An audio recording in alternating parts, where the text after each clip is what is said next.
Abakwatwa abalimu John Odoi ogu nakorana n'irwariro erya Kifamba Health Center ya Kashatu kandi ogu yashangwa n'omubazi ogwa government kandi ogu yabaritire omu karwariro ke akari kumanywa nka Divine Mase omu district eya Chotera. Not forcing you. If you don't know them, you say I don't know. Sincerely, I don't know these drugs you are taking. You don't know?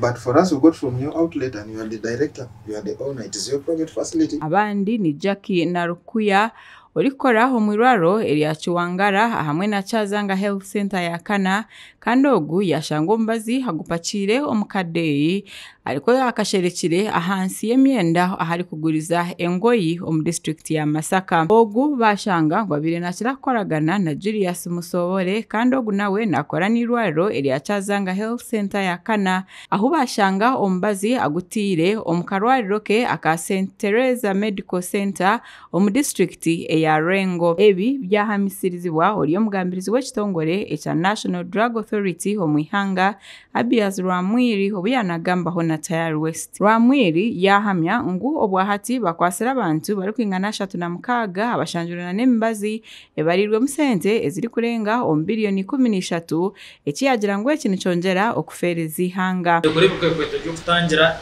ekiba cy'emibazi ya government ere mubazi eri kurenga ero kubarwa mu biliyoni 13 z'esente za Uganda yakwasirwe muri yabo kutambuza abashaho muri yabo binja kutwasire harimo abashaho kurenga 36 abaro kozesa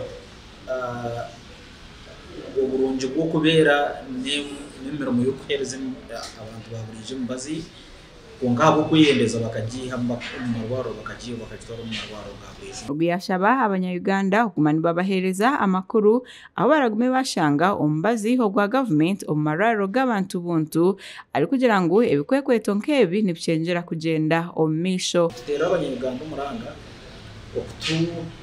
okutuhereza information kwatana nabo abakweta asimu k'ibimbazi za government kurebe ngo abakwata batwarwa kandi na nabo abashaho abari kwetasiya kumukibimbazi ya government akutaka kwasire abantu barabara munza kubakwata aho kuba government etushire obushoborozi na nebikozesibwa twayongera mu intelligence omyanya eya Masaka hamwe na nejetorire harimo amarwariro mingi ga government agari kushanga ngo nigaba gatine embazi kandi owo government eri kuba esindikireyo embazi. Amakuru aga gasha kwa Bashir Karema ahabwa Tayari West.